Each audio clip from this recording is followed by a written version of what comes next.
اعوذ باللہ من الشیطان الرجیم بسم اللہ الرحمن الرحیم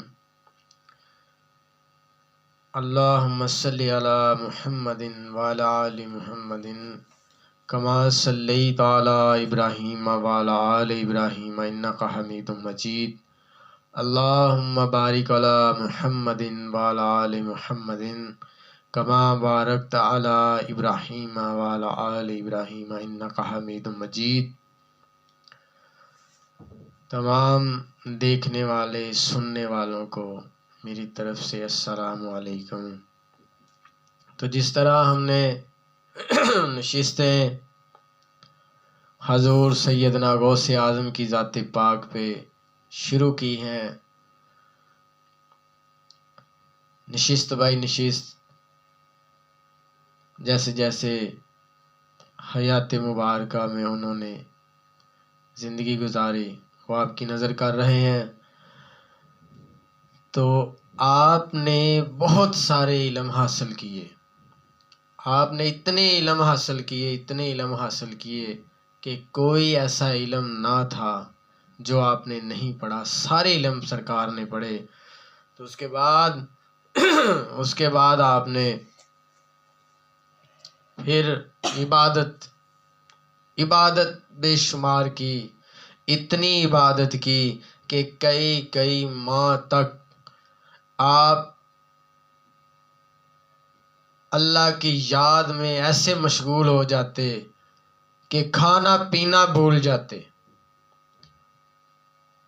کئی ماہ آپ اتنی عبادت میں مشغول رہتے کہ کھانا پینا یاد نہ رہتا، کبھی کچھ کھا لیا تو کبھی نہ کھایا، اللہ کی عبادت میں ایسا مگن رہتے کہ عشاء کی نماز پڑھنے کے بعد ساری رات آپ عبادت میں مشغول رہتے، ساری رات نفل پڑھتے، ساری رات آپ قرآن پاک کی تلاوت کرتے۔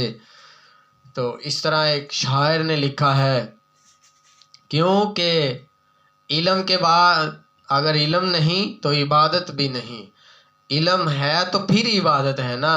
تو وہ شاعر لکھتا ہے، وہ کہتا ہے، علم بغیر عبادت کیسی، سوچ سمجھ نادان۔ یہ جو آج کل آپ دیکھتے ہیں نا، جعلی بھی بابے بڑے بنے ہوئے ہیں، جعلی پیر بنے ہوئے ہیں جناب، علم ایک رتی نہیں ہوتا ان کے پاس، لیکن اپنے آپ کو بڑا پہنچیا کہتے ہیں، جی میں بڑی پہنچی ہستی ہوں، اور اس کے چیلے بھی ساتھ والے ویسے ہی ہوتے ہیں، جیسا بابا ویسے بابے دے چیلے۔ تو علم، چونکہ علم جس کے پاس ہے، پہلے حضور سیدنا غوث اعظم کی ذات پاک نے علم حاصل کیا ہے، اس کے بعد پھر عبادت اور ریاضت بے شمار کی،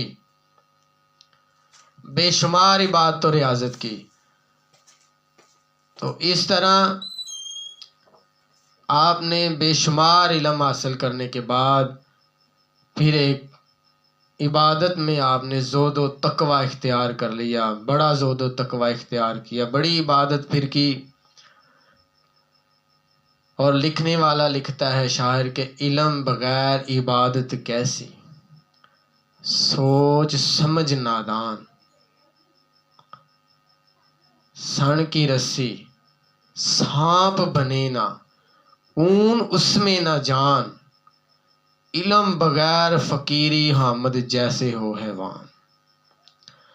تو علم اگر آپ کو ہے تو عبادت تو پھر ہی ہے نا۔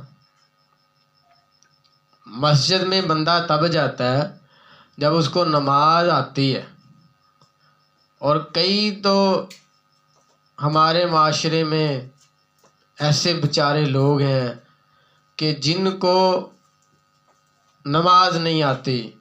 تو میری تمام مسلمانوں سے، مسلمان بھائیوں سے اور بہنوں سے عرض ہے کہ ایج کا اس میں کوئی تعلق نہیں، جتنی بھی ایج ہو چکی ہے نا آپ کی، آپ ضرور کسی اپنے ہمسائے سے، اپنے بیٹے سے، بیٹی سے، ساتھ والے سے، رشتہ دار سے، عزیز و اقارب سے نماز ضرور پڑھیں، یاد کریں، کلمے یاد کریں۔ اور اکثر میں نے دیکھا ہے کہ میرے جو مسلمان بھائی ہیں وہ نماز جنازہ یاد ہی نہیں کرتے۔ بہت سارے ایسے لوگ دیکھے ہیں کہ نماز جنازہ نہیں یاد کرتے۔ تو نماز جنازہ ضرور میرے بھائیوں یاد کریں، کیونکہ ہم نے بھی مرنا ہے ایک دن۔ اگر آج ہم کسی کے نماز جنازہ کسی کی پڑھیں گے تو کل ہماری بھی پڑھی جانی ہے۔ تو اس لیے نماز جنازہ ضرور میرے بھائیوں یاد کریں، مکمل یاد کریں۔ تو آپ حضور سیدنا غوث اعظم کی ذات پاک ساری رات عبادت کرتے، اتنی عبادت میں مشغول رہتے، اتنا مشغول رہتے کہ ساری رات نوافل پڑھتے، نفل ادا کرتے، قرآن پاک کی تلاوت پڑھتے، اور بہت ہی کم سوتے، اور یہ نہیں دیکھتے۔ کچھ وقت ایسے ہوتے کہ آپ دوپہر کے وقت بھی کسی وقت چلے جاتے پہاڑوں پہ، وہاں جا کے عبادت کرتے جہاں آپ کو کوئی دیکھ نہ سکے۔ تو اتنی عبادت کی، عبادت کرنے اتنی عبادت کی، کرتے عبادت جناب اللہ کی ذات نے آپ کو بڑے رتبے دے دیے، بڑے مقام دے دیے۔ پھر آپ اپنے روحی قصیدے میں لکھتے ہیں، آپ نے پھر اپنا اللہ کی طرف سے مقامات مل گئے نا۔ پھر آپ روحی قصیدے میں اپنے آپ لکھتے ہیں کہ عبد القادر میہا اسمی، ہاشم احمد حیدر جسمی، حسن حسین میرا ہے دادا، خنجر زہر یزیدی کھادا، وڈے علی میرے درجے میری خاطر عالم سرجے، وڈے علی میرے درجے میری خاطر عالم سرجے، سجدہ عرش کرے نت مینوں، نانے باج کیتا سو کینوں، نہ ہویا نہ ہو سی کوئی صاحب پشت پناہی دا۔ آپ فرماتے ہیں کہ میں کل قیامت کے دن اپنے مریدوں کی پشت پناہی کروں گا، کیونکہ اس پہ احادیث مبارک بھی موجود ہے کہ اللہ کے نیک بندے، اللہ کے جو ولی ہیں، وہ کل قیامت والے دن اس وقت تک جنت میں نہیں جائیں گے جب تک ان کا ایک بھی ماننے والا جنت میں داخل نہیں ہو جائے گا۔ آپ کہتے ہیں میں اپنے مریدوں کی پشت پناہی کروں گا۔ تو اس طرح پھر آگے آپ اپنے قصیدہ میں آپ نے بہت سارے اشعار کہے، 40 اشعار آپ نے اپنے قصیدے میں لکھے ہیں۔ تو 40 میں ایک دفعہ آپ کو عیسائی یا غیر مذہب لگا لیں، کوئی غیر مذہب آپ کے پاس آئے، انہوں نے کہا جی کہ بابا جی آپ بڑے اللہ والے بندے ہیں، بڑے نیک بندے ہیں، تو ہمارا ایک لڑکا فوت ہو چکا ہے، ایسا کریں کہ اس کا نماز جنازہ آپ پڑھا دیں۔ آپ فرمانے لگے بھی میں نے کبھی نماز جنازہ نہیں پڑھایا، ایسا کریں کہ آپ کسی اور کو کہیں وہ اس کا نماز جنازہ پڑھائے، میں نے نہیں پڑھانا۔ تو وہ جو غیر مسلم تھے انہوں نے جناب والا بڑا اصرار کیا کہ آپ نے ہی جنازہ پڑھانا ہے۔ اس کی آخری خواہش یہ تھی کہ میرا جنازہ عبد القادر جیلانی وہ پڑھائیں، تو آپ ہمارے ساتھ چلیں بابا جی، آپ جنازہ پڑھا دیں۔ تو حضرت غوث اعظم کی ذات پاک نے کہا اچھا بھئی آپ اگر نہیں باز آتے تو چلو، چلے گئے۔ آپ نے جنازہ پڑھایا۔ جب آپ نے جنازہ پڑھایا نا تو ان کا معاملہ یہ تھا کہ انہوں نے کیا کیا تھا کہ ویسے ہی بندے کو چارپائی پہ لٹا کے کفن ڈال کے تو جناب والا کہا کہ جی جب یہ جنازہ پڑھا دیں گے تو بندہ اٹھے گا تو بابا جی کا مذاق کریں گے، کیونکہ یہ کہتے ہیں کہ میں نے بڑے علم حاصل کیے ہیں، تو ان کے مریدین جو ہیں، ان کے ماننے والے، وہ بڑی ان کی تعریفیں کرتے ہیں۔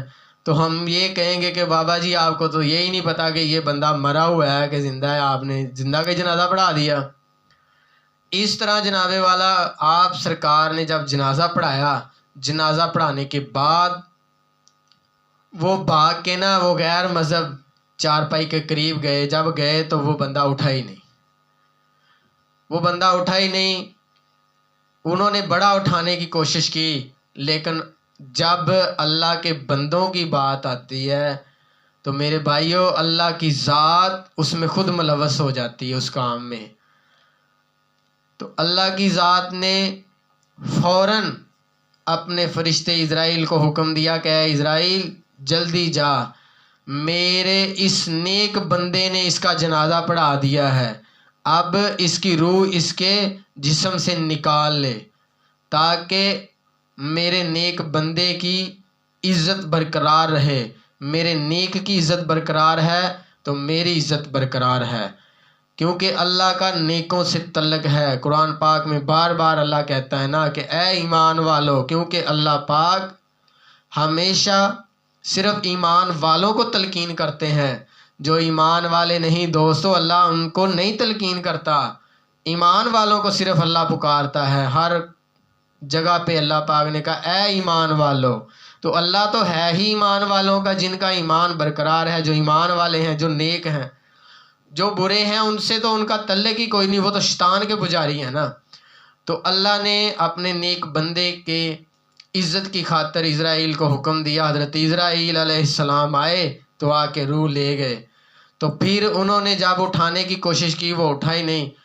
اس جگہ حضرت غوث اعظم کی ذات پاک نے پھر ایک شعر کہا اپنی روحی قصیدے کا، فرماندے جس اتے میں قہر کماواں تے تو سرا تھی تلے پچاواں، پتہ نشانی کوئی نہ لگے حمایتاں کر دے پاویں سبے، میرا ڈبیا جے کدے ترجے میں نہیں محبوب الہی دا۔